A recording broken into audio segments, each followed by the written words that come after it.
So mga kapatid, let's all welcome enthusiastic and passionate welcome to Pastor Romel Albuete. Or we can simply call him Pastor G.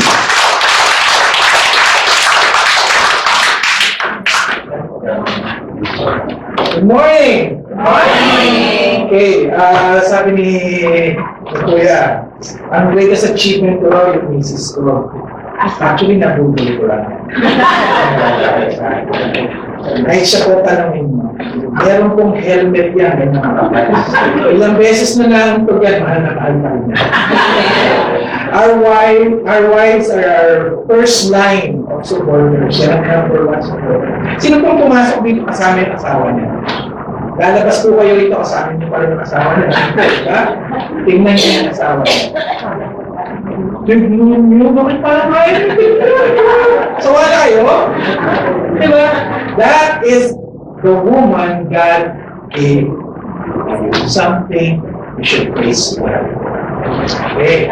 So, yung moment ko, nanay ko lang ang tumatawag sa akin. Diba? Kasi pag ang nanay ko tinawag ako Romel, automatic yung may kasalanan ako yung ibig sabihin. Please call me Z. Bakit po Z? Hindi po dahil lagi akong tulog.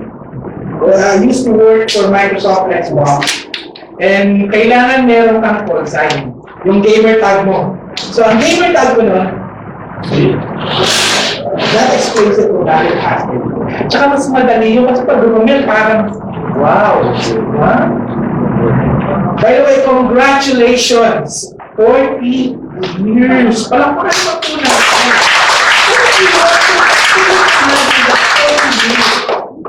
Sino dito yung nandito from the very beginning? Meron daw eh. Meron pa. Gawin na. Okay. Sino dito ang more than 10 years nang nandito? Taas ang kamay. Well, you should congratulate yourself for being a faithful church member in FCF. Sa tagal na nating pagiging Christian, sino dito ang mga more than 10 years ng Kristiyano? Taas ang kamay. Ilang bilubyo na ang ginagawa. Diba? Sino dito ang bagong Kristiyano? Less than 5 years. Less than 5 years. Praise God for that. You're in for a ride. But all of us have one thing in common. Parang hinihintay niyo. Lahat tayo are in a journey. Lahat tayo naglalakbay. Pero pag tinagalog po, medyo hindi magandang pakinggan. Lahat tayo may pinagdadaan. Look at the person beside you. To the left, to the right.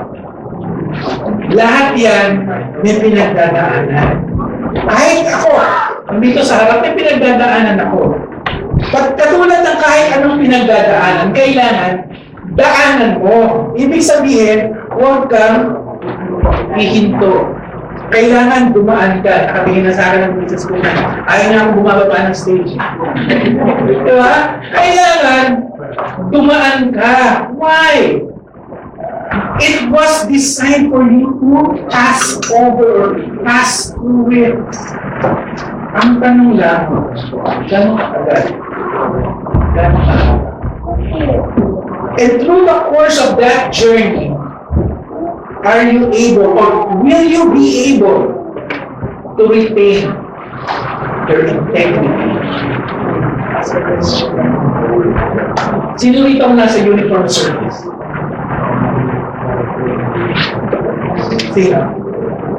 Ibig sabihin, pulis ka, sundalo, bumbero, bureau of jail, napakahirap po niya.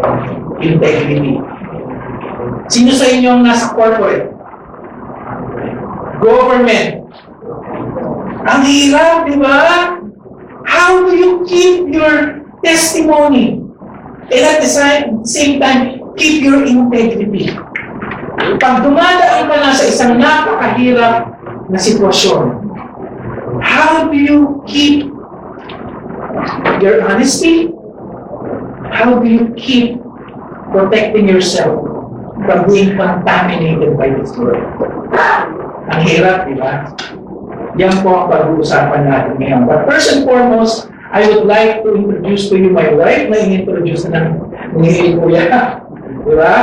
Yan. Isa lang po yan. She's been with me, ministering with me for the past 20 plus years. Naku, ang ako ilan, no? It's 25 years. Diba? Matagal na po. Kasama po siya sa grad school, sa seminary. Partner po kami. Ano po ibig sabihin nun? If you're married today and you're serving the Lord, pareho po kayo ay sisilbi. Kala mo si Kuya lang, si Ate, hindi. Pareho po kayo. Pareho po kayo may calling. Hindi yung isa lang. At kung hanggang ngayon, hindi ayaw ka pa rin, huwag ka magalala, matyaga naman ang Panginoon. Darating ka pa rin mo. Diba? And nandito rin po ang pamilya namin. We have 4 boys. Actually, nandito po sila ngayon. Diba? Okay, mga pogi, kayo. Wala po yung isa eh, pero sa siya na, at kasama rin po nila ang kanilang nagaganda mga asawa. May criteria po kasi sa pamilya namin. Hindi ko po sinasadya yun. May nagtanong minsan, bakit kailangan maganda ang girlfriend mo o magpangasawa mo? Kasi nakakahiya naman, di ba? Ang nanay ko maganda. Tapos yung magiging girlfriend ko, hindi na. Ang yabang mo, diba? Kaya nagpapalo si Lord eh. Pero, blessing yun ng Panginoon sa atin. It's a comfort. Sabi ng ibang lalaki, hindi naman comfort. Minsan mo happy. Diba? Sino sa inyo, maganda ang asawa? Nasa bangko. Amen! Di ba? Blessing? Offers. No, it's a blessing. That is God's blessing to us. Diba? Kasama yan. Now, ngayon po ang pag-uusapan natin is how do you keep your integrity? How will you be able to endure? Bakit kailangan yun? Bakit magkasama siya? Pastor, hindi ba pwede na i-keep yung integrity tapos sandali lang? Hindi ba pwede yung trial sandali lang? Pwede po ba yun? Well, in all honesty, yung binasa natin kanina was about the book of Job. Sino sa inyo nakabasa na ng book of Job? Yan! Mas madali ang kwentuhan natin. Diba? So, binasa natin kanina sa book of Job. So, Job was a man from Ur. From Ur, sorry. So, isa siya sa pinakamayamang tao kung sa lugar na yun. Diba? Makikita niyo yan sa verse 1. So, he was one of the richest man in his days. Kilala siya, renowned siya. May nagtsagang mag-compute kung gaano siya kayaman. During that time, diba sabi sa scripture, he owned sheep, cattle, camels, etc. Kinompute nila in modern time. It's almost $20 million. But his real riches lies in his influence. He has a big family, he has 10 kids, a wife, and a lot of influence in the community. Ganon siya kayaman. Alam rin natin yung storya. Diba? Nakikita mo yan sa verse 2. Sa succeeding verse, please. Makikita mo rin dyan na dinalaw siya ng problema. Sabi ng isang kakilala ko, nagpustahan daw ang diablo at ang Diyos. In a nutshell, parang gano'n ang dating. Pero actually, hindi. Tingin mo, hindi alam ng Diyos na pag dumating si Satanas, i-gross up na yun? Siyempre alam niya. So, hindi siya pustahan. Diba? Alam ng Panginoon yun. So, makikita mo dito, tinesting ng Panginoon. Tinesting nila si Job. Ang pinakamatindi, yung last verse, yung pinasa kanina, umabot na kung saan nagkasakit siya. Which, mas kilala natin si Job on that part. Amen? True? Okay. So, let's talk about the book of Job. Book of Job, ang authorship niyan, questionable. Hindi nila alam kung si Moses o si Solomon. But actually, it's a coin toss between Moses and Solomon. Most scholars will believe na it's more of Moses. So, ang question dyan, kailan simulat, depende kung sinong authorship ang pupuntahan mo. Now, brief summary, alam natin, Dumalaw si Satanas sa langit kasama yung ibang mga anghel. Then, pinagpustahan nila, so to speak, si Job. Dumaan sa maraming testing si Job, pero we all know the story na overcome niya yun. Pero, hihimayin natin yan, pinalugin. Magpo-focus tayo sa chapter 1 and 2. In this part of the story, merong purpose kung bakit sinulat yun. I'll give you the big idea kung bakit natin kailangan pag-usapan ito. So, what's the purpose of writing? Unang-una, alam natin dito, makikita natin dito, na hindi ka pwedeng galawin ang kalaban sa Satanas na walang permiso ng Panginoon. Satan cannot touch you without God's permission. Ibig sabihin mo niya, Pastor, hinahayaan na kayo. Hindi. Pero one thing, what comforts us is Satan has to ask permission because God has power over Satan. He is just a creature. A liar and a thief. God is in control. Pasensya na, pag tumingin ako rito, yung monitor ko dito. So, sometimes we need to ask why? Bakit pa ang gagat nangyari sa akin ko? Ever wondered kung bakit may pinagdadaanan ka? Have you ever wondered? Lord, dapat naman ako sa'yo. Lord, kahit pala ako magbigay ng tithes and offering sa'yo. May ministry ako. Bakit kailangan kong tumaan dito? Hindi mo lahat ng katanungan sa buhay may sagot sa buhay. God didn't promise us that all our whys will be answered. And that's a fact. Next slide. Throughout the course of the book of Job, makikita niyo rin dyan na yung kamalian o yung kasamaan, may kabayaran yan. What you sow, you reap. So, isipin mo lahat ng tao na nasaktan ka. Biglang babalisahan no? Di ba? Lahat yan may kapalit. Diba? Pero sabi ng Panginoon, vengeance is mine, saith the Lord. Hindi sa atin. Hindi tayo ang maghihigante. Panginoon ang maghihigante para sa atin. And trust me, based on experience, hindi ka makukuha pag nakita mo na vindicate ka. Pag nakita mo yung ginawa ng Panginoon dun sa tao, maaawa ka. Why? Because of the Holy Spirit. Mas maganda pa, hindi ko alam. Pero pangako ng Panginoon, may vindication niya.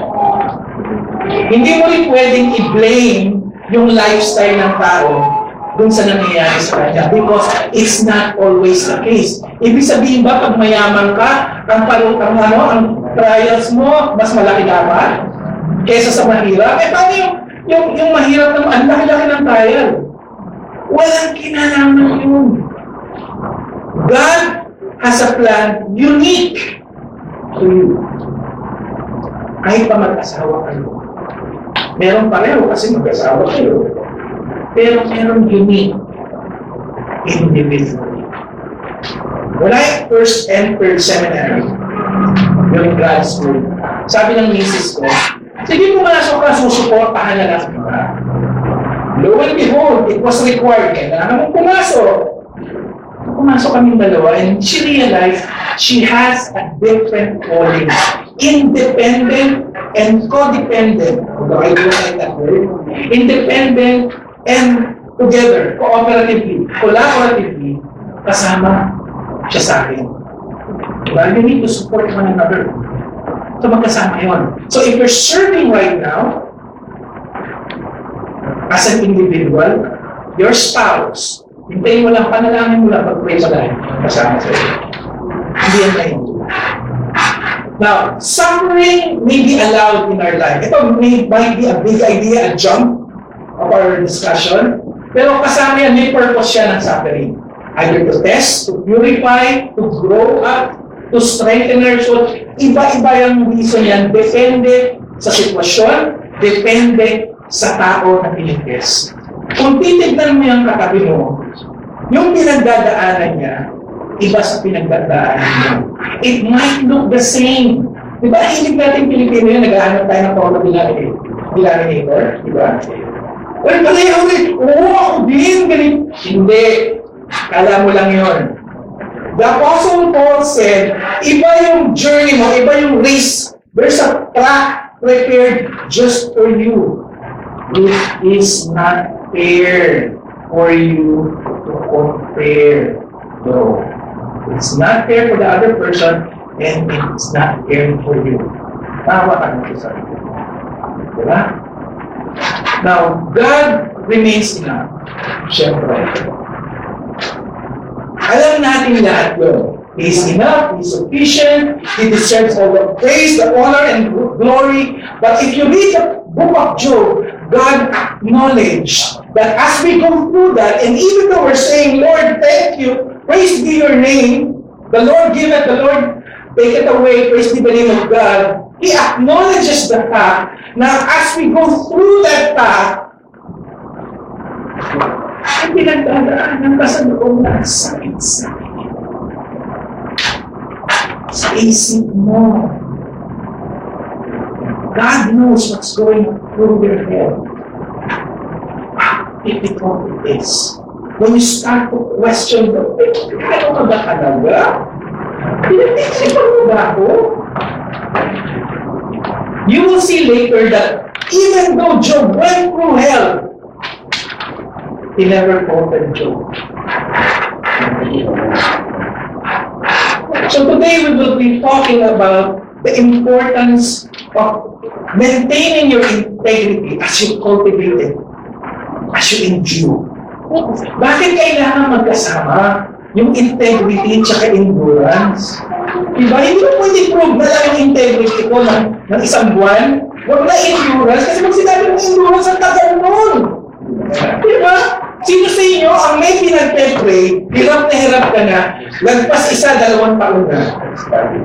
And it's still there. It's hard. Sometimes we lose faith. Sometimes we start to doubt. Diba? Hindi mo man ini-enunciate. Pero dito, tumatakbo. And we ask a single word question. Why? Mga kapatid, hindi ka nagkakasala pag tinatanong mo yung why. Diba? It is not a question of faith. Pag tinanong ka, ito madalas nakakainis na sagot ko eh. Pag may nagtatry mag-comfort sa'yo, okay ka lang? Parang aya lang yan. Parang gusto mong batukan yung nagsabi sa'yo. Walang pinagkaiba yan pag dumalaw ka sa patay. Tapos tinanong mo yung namatay, okay ka lang? Namatayan ako! Oh, I'm not okay. It's the same thing. The question why remains in the head because faith always seeks understanding. And that is not a sin. Hindi po kasalanan yun. It keeps us closer to God because we're holding on to God and asking, Lord, hihintay ko po yung sagot mo. Faith seeks understanding. So there are 3 words na kailangan nating aralin ngayon. One is character, one is integrity, and the other one is endurance. So the first one is character. Ito yung moral code mo. Dito nakabase yung sinusunod mo sa buhay. Of course, ang moral code natin ay Bible, Word of God. Wala tayong ibang moral code. Hindi culture, hindi tradition. Ang konsensya po, malleable yan. Flexible yan. Depende kung saan ka pinanganak, paano ka pinalaki, ano yung paninindigan ng kultura nyo, ano yung napag-aralan mo, yun ang konsensya mo. Diba? Kaya minsan makikita mo, pareho kayong Kristiyano, pero magkaiba kayo ng stand with regards to certain ethical situations. Kasi yung isa ginagamit, konsensya. Yung isa ginagamit, salita ng Diyos. Ang konsensya, nagbabago.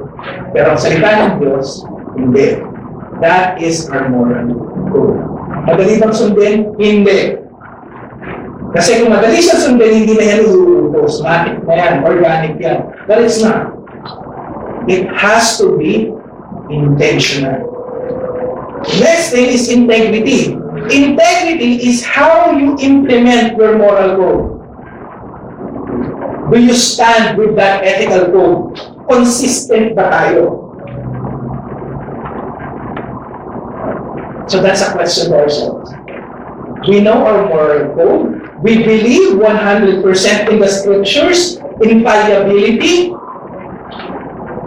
But are we consistent in terms of integrity? Wala pong perfect dyan. Okay? Nobody's perfect. But are we even trying? How will you know? It's the next word. Endurance. Endurance always proves integrity. Which is why ang trials, matagal. Wala pong madaling trial. Napansin nyo sa mga exams, the bigger the exam, mas malaki yung title. Pansinin nyo. Yung exam nyo sa high school, mas maikli sa exam nyo sa college. Hindi po isa ang pinag-uusapan dito. Pero pagdating na ng bar exam, LET, tsaka medical board, pahaba ng palaki ng palaki. Why? Kasi pagkatapos ng doktor ka na, you have a bigger responsibility. And of course, mas malaking blessing mo. Diba? But it takes a long time. Because endurance will always prove integrity. Ano yung relationship nila? It's symbiotic. Diba? Endurance always proves integrity, while integrity cultivates endurance. Hindi pwedeng iwala yung dalawa. Alam mo, nabubuhay tayo sa Panginoon ng fast food, madalian, quick relief, quick satisfaction. Pag dumadaan tayo sa problema, gusto natin may sagot kagad. Diba? Lalo na in the age of AI, sino rin ang gumagamit ng AI? ChatGPT, sarap, diba? Yes, diba? Alam niyo ba, na bukod dun sa paggamit ng AI, meron pang tinatawag na prompt engineering. Ano yung prompt engineering, Pastor? Hindi ka basta magtatanong kay AI. Kasi ang sagot ni AI, nakabase kung paano mo i-structure yung tanong mo. Parang programming, parang coding. It has to be precise. So kung depende sa tanong mo, yun ang lalabas sa AI. Okay? So inaaral rin po yun. So, endurance and integrity, magkasama po, hindi po pwede maghiwalay. So, what do we expect? Wala pong trial na madali. It's supposed to be an exam. Ito pa isa. Tahimik si Lord pag nag-e-exam ka. Parang hindi na rin. Alam mo, experience nyo? Pag nag-pray ka, parang nagbabounce na sa ceiling. Parang hindi nakakarating sa langit. Pag nag-exam kayo, lalo pag board exam, nakikipagkwentuhan mo sa inyong teacher, sinasabi mo sa'yo, oy, ayaw mo na sa ano, hindi na mo. Ganun ba yun? Unhealthy? Di ba? Bebe? Ganun ba yun? Ang dami kong bebe ngayon. Di ba? Do you need to be affirmed? Hindi. Maniwala po kayo. Hindi po tayo matutulog kung hindi tayo masasaktan. Kung kailangan mo palagi ng affirmation, kung kailangan mo palagi ma-validate yung ginagawa mo, at ayaw mo na-invalidate ka, magkulong ka sa pabol. That's not the real world. Job is an example.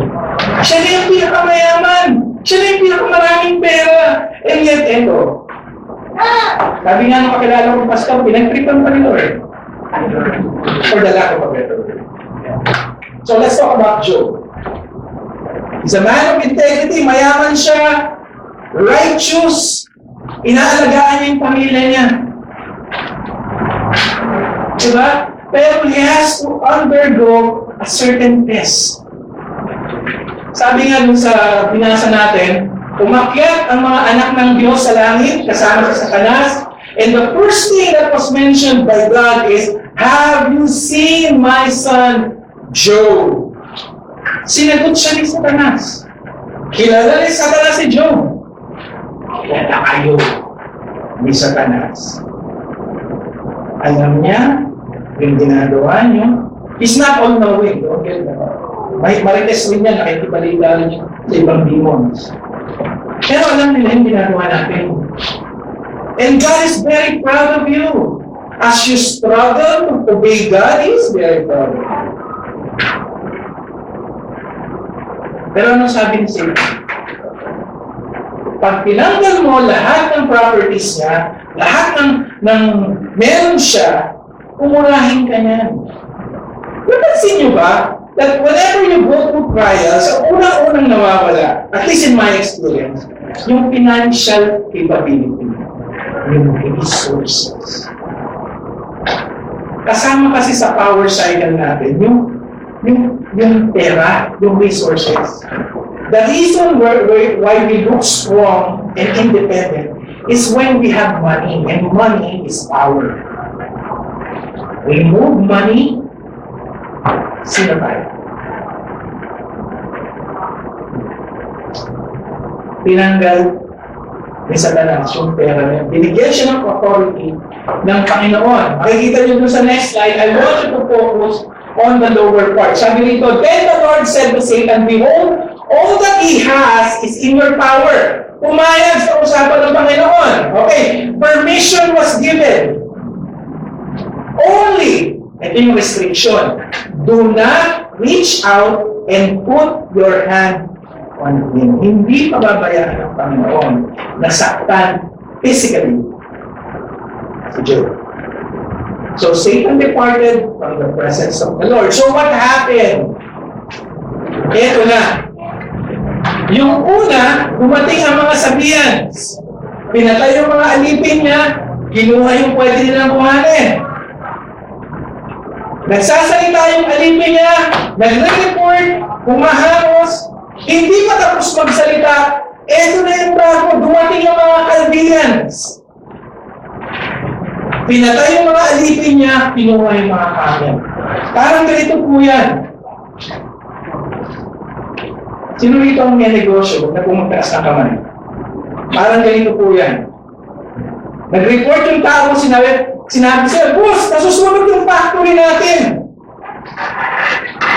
Hindi pa siya tapos mag-report, biglang sinabi ng isang staff, boss, may sunog sa baba, labas tayo! Tingin mo, makakapag-isip na kagad. Anong unang papasok sa isip? Wala siyang time mag-isip. Hindi siya nakareact. Diba? It's not just the way that his resources was taken. It was the urgency and timing. Kasama yun. Hindi namimili ng timing ang testing. Diba? Bad timing naman. Wrong time. Hindi, it's perfect. The timing is always perfect. At hindi pa tapos yun as we proceed. Makikita mo, kinuha ni Satanas ang pinaka-importante kay Job, yung mga anak niya. God took away his children. Until last year, my wife and I were okay.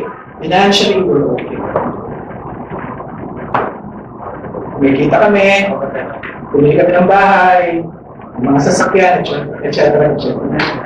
We're serving God. We have the ministry, everything. Everything's fine. Diba? But at the back of our mind, we know, both of us, we know, we are not obedient to God. Ang sabihin na.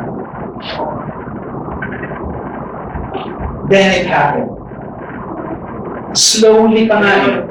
God is gracious pa. Isa-isa yung clients namin nawawala. Until the first quarter of this year, nawala yung pinakamalaking kliyente namin. And everything went down. Walang resource, yes.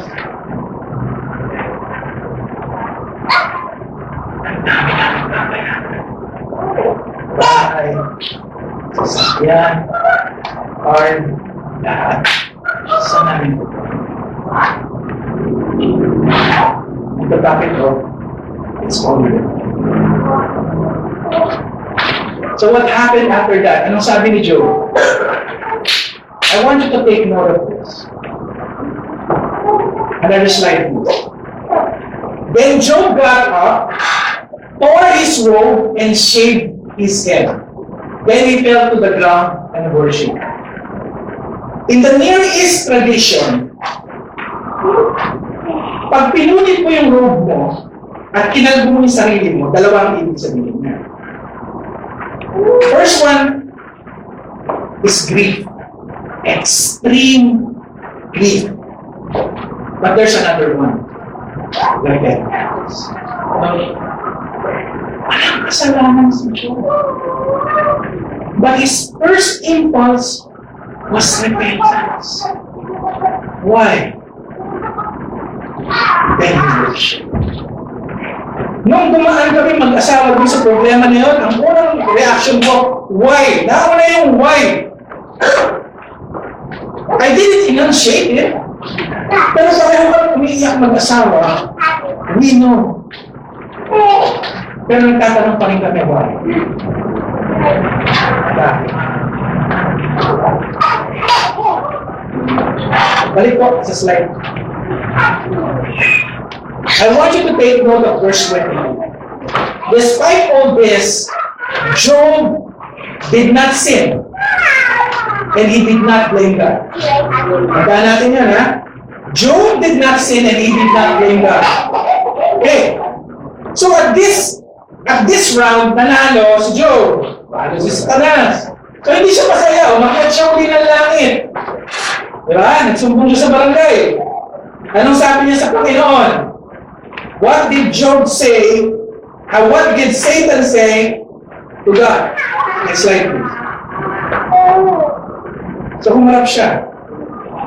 Tinanong siya ng Panginoon, bakit? Anong sabi niya? Skin for skin. Pag ginalaw mo si Job, mumurahin ka na niyan. And we know what happened to this. But then again, God gave a restriction. Behold, He is in your power, only you spare His life. He always tried to protect us, even in the midst of all times. So, ano nangyari? Ito na yung popular na picture ni Job. May sakit siya. Diba? Anong description sa picture? Kukuha siya ng pot shred, tapos kakayurin niya yung nana. Sino sa inyo dito nasa medical field? Wala, so far, nakadiri yun. So yun ang ginagawa niya. Ano ang nangyari? What happened? Then his wife said to him, nandito yung asawa niya. Buhay pa yung asawa niya. Di ba? Do you still hold firm your integrity? Curse God and die. May nagtanong, bakit hindi kasama sa namatay ng asawa? Bakit nag-iwan? Diba? Isang katawan lang kayo eh. Hindi pwede yung isa lang. Kailangan pa. Kung may pinagdadaanan yung isa, kasama ka. You are one body. So the test was not only for Job. It's for them as a couple. Highlighted si Job kasi siya ang head of family. Pero kasama ka. Kung may pinagdadaanan ng asawa mo, kasama ka. You are supposed to help him or her. Hindi pwede siya. So the wife failed, but Job kept his integrity. So pasado pa rin. Pasado pa rin. Pero pansinin niyo yung nakalagay sa baba. Job did not sin with his lips. Bakit nag-iba? Yung una, Job did not sin and he didn't blame God. Diba? Pero ito, Job did not sin with his lips. Why? What's the difference? Kapatid, sino man ang dumaan sa ganitong problema, anong papasok sa utak mo? Tingin mo, tatakbo pa naman yung utak mo nun? Maaaring hindi nagsalita si Job. Pero sa utak niya marami ng tanong. Wala, tuloy na yan. God lovingly knows it. And He never took it against Job. Wala kang makikita rito na sinabi nagkasala si Job. No. Because it's very difficult. A week after all of our resources were taken, my wife was diagnosed with thyroid cancer. Tapos yung thalassemia niya, bumalik, nag-act up. Sakit po sa dugo yun. Parang cancer siya pero it's something else. To make matters worse, may breast cancer ang nanay ko. Ang saya, di ba? Sabi ko lang, God has a lousy sense of humor. And it's not funny. Hindi po ako si Job. Lahat yan tumatakbo sa isip ko. I can barely see. It's very difficult. You know why we're going through that? Si Job hindi ko alala. Obviously, iba ang mura ko ni Job.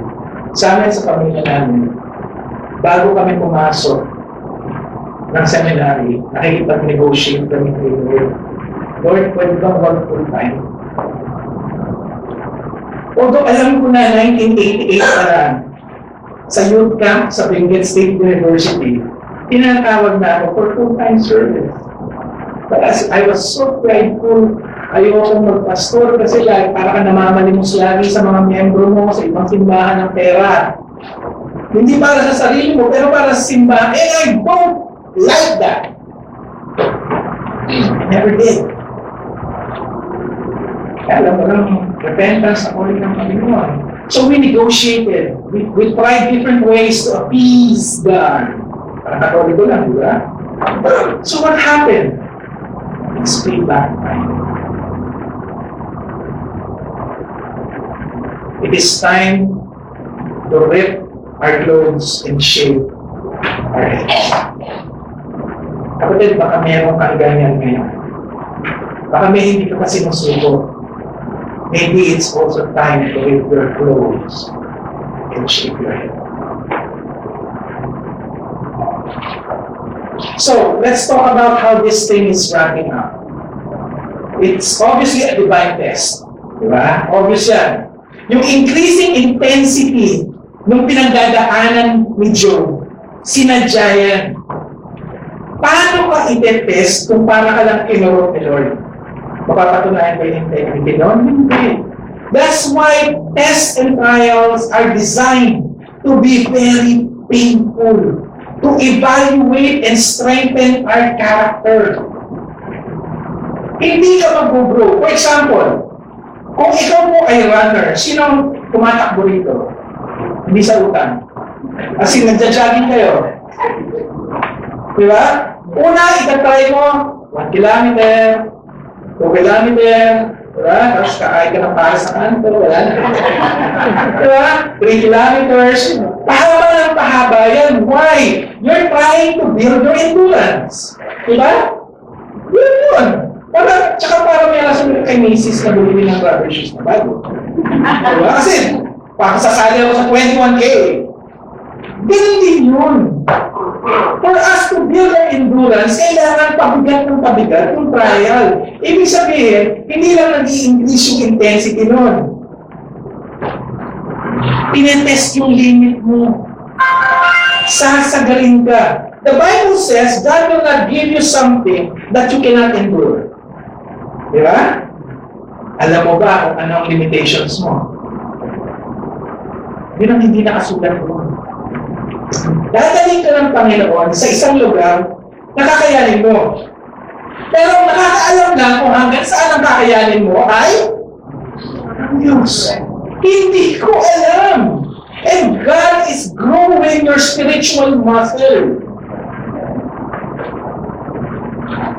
So kung may pinagdadaanan ka ngayon, pwedeng patapos na, nasa kalagitnaan ka, o baka nagsisimula ka.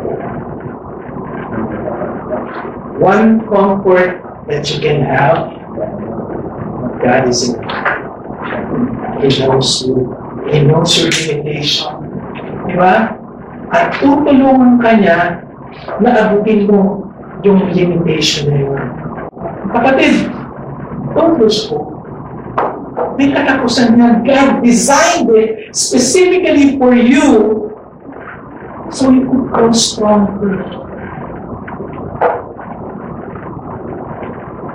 After we surrendered to God, yung thyroid cancer ng misis ko was very real. It was benign. Nakapag-transfusion na siya, iron, etc. Ang talasina niya. Ay, ipatunahan pa sa akin ngayon ng akyat sa stairs. Kahit sumasakit minsan yung osteoarthritis niya. Financially, we're stable so far. The reason behind kung bakit kami dumaan doon is because God wants us to commit ourselves to full-time work. Ayaw niya ng half-half. Siguro pwede yung side gig, pero hindi nagtrabaho. Nag-start kami after naging mga BPO managers, executives kami nung lumipat kami sa work from home nung hindi pa uso ang work from home. Project manager, digital design, etc. etc. Nung hindi pa uso ang SEO, nag-SEO na kami. Web development na, etc. Pero ayaw ng Panginoon may kahati. May plano ng Panginoon sa amin and we'll keep on denying it. That's why God will finally render to God.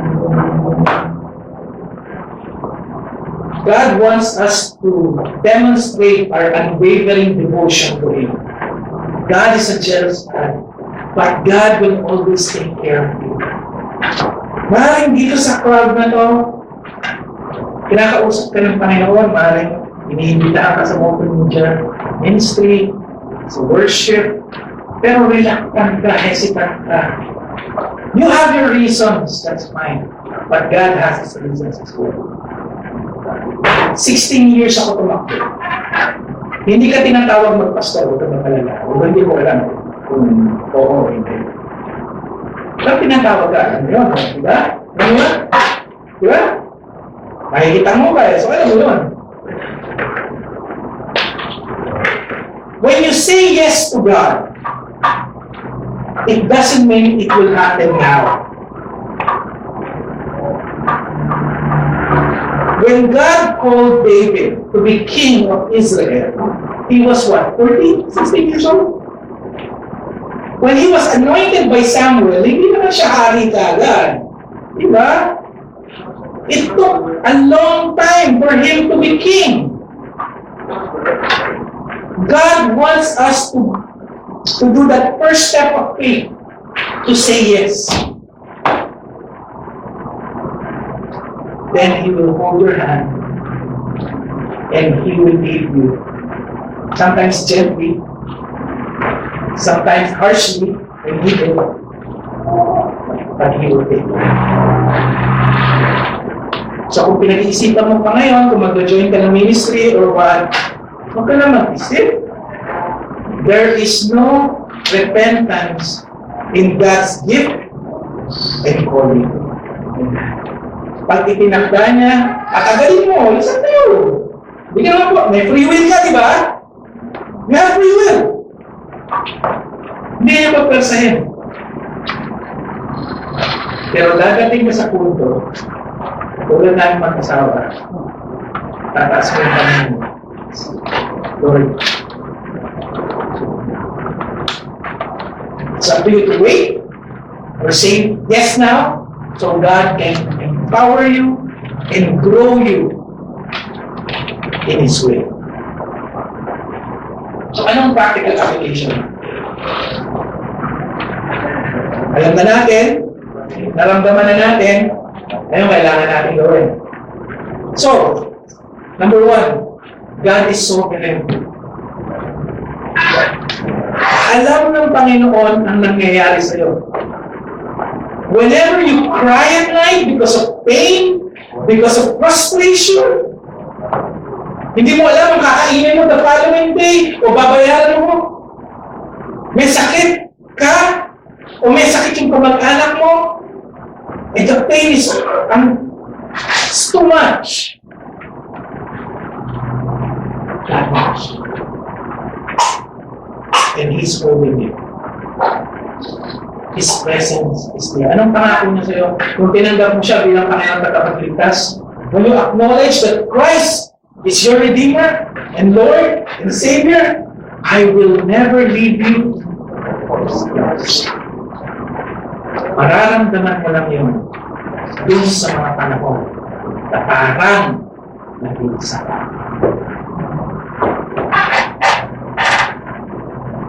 Meron tayong responsibilidad.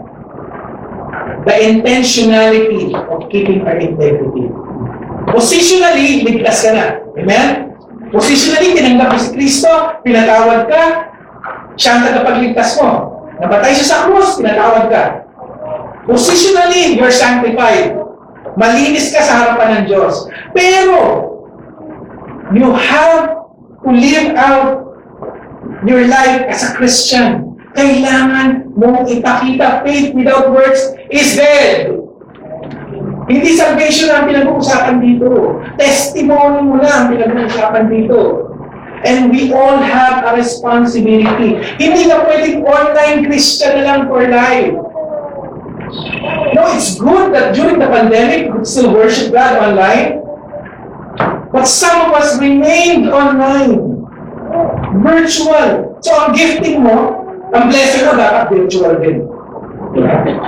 Pwede ba yun? Pwede. You have to be here. You know why? You're missing out a lot. One of the reasons why my wife, my family endured is because of our small group. Sa inyo, care group ang tawag. Alam niyo ba kung gano'n importante yung small group? Makikita mo lang yun pag nagpunta ka ng church. Sila yung mga tao na nananalangin para sa'yo, tumutulong sa'yo, nagpapataba sa'yo. Oh my gosh. Diba? Pag nag-meeting ko yun, bukain eh. Diba? Why? Because they love you.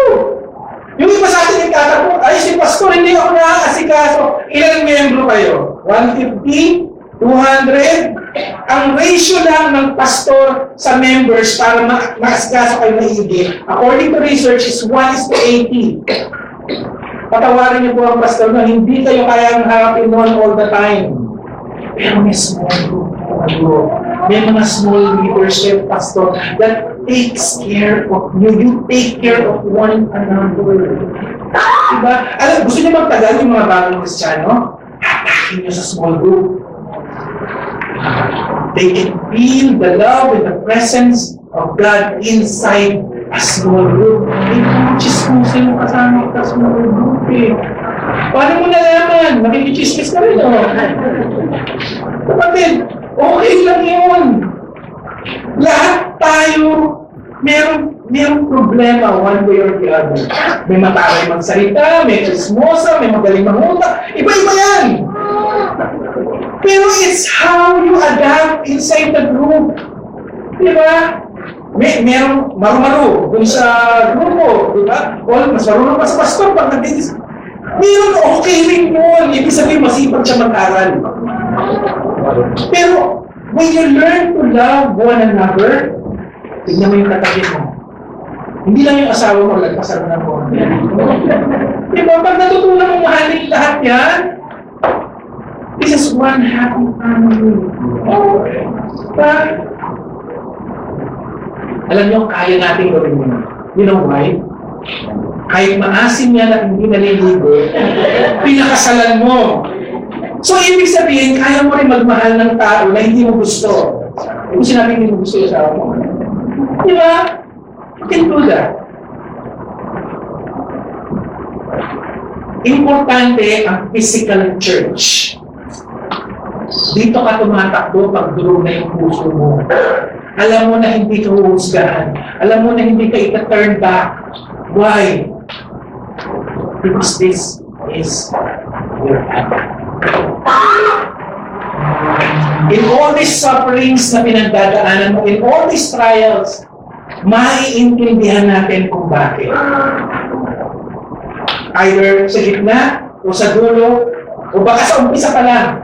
Pero it's normal for your faith to seek understanding.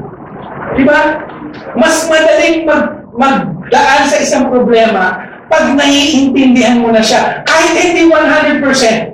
Diba pag nag-aaway kayo ni Mister, mahal mo pa rin siya, diba? Kahit naiinis ka na, kahit gusto mo lagyan ng unan sa gabi. Pero mahal mo pa rin mo ginagawa, diba? Hindi ko na siya maiintindihan, pero labis ko pa rin siya. Lalo si Lord. Hindi mo naiintindihan yung mangyayari sa'yo. Hindi mo naiintindihan yung problema. Pero alam mo that God is in control. And He has your position, your life in His heart. Alam niya yung plano niya para sa'yo. Magtitiwala ka. Diba? Ay, ubos na yung pera mo. Alam mo, hindi may nagawa pa. So, is it important to endure and to maintain your integrity? So kahit na pinagdadaanan ka ngayon, kapatid, you're in good hands. Iyak mo lang. Gusto ni Lord yan na lumapit ka. Iyak mo lang. Hindi ka niya paramaya. Magsitayo mo tayo sandali. Alam ko na pinagdadaanan ka ngayon. Meron. Otherwise, wala ka rito. One of the reasons why people go to church is to find comfort, to find solace. And you're welcome to be here. As every head bowed, every eyes closed, huwag po kayo tumingin sa kapitbahay nyo. I'm talking to you personally. May pinagdadaanan ka ba? I want to pray for you. I want to be part of your journey. Even kahit prayer lang, makatulong. Taas mo yung kamay mo kung gusto mong ipanalangin kita. Thank you for that hand. Thank you. Thank you for those hands. You can bring it down. Mga kapatid, halos lahat tayo nagtaas ng kamay. We all have a responsibility to pray for one another. And as I pray, I want you to pray for one another. Not just being a part of this church, but being a part of the FCF family. Panginoon naming Ama, tinataas ko po sa inyo ang inyong mga anak. Father, alam niyo po ang pinagdadaanan nila ngayon. And it's tough, it's difficult. Pero Panginoon, you are with your children all the way. Ang sabi mo, I will never leave you, nor forsake you. So you're with us right now. Lord, hold your children tight. Let them know you're here. Help them to endure. Alam ko po na hindi po tatanggalin yung trial, pero tulungan po kami as we go through this trial, the pain, the suffering. Lord, kayo po ang bahala sa amin. And as we claim your promise, dear Father, we thank you and we praise you for this. And we lift up the name of our Lord Jesus Christ as our Lord, Savior, and God. We thank you, dear Father. We give you back all the honor and all the glory. In Jesus' mighty name. Amen. Amen.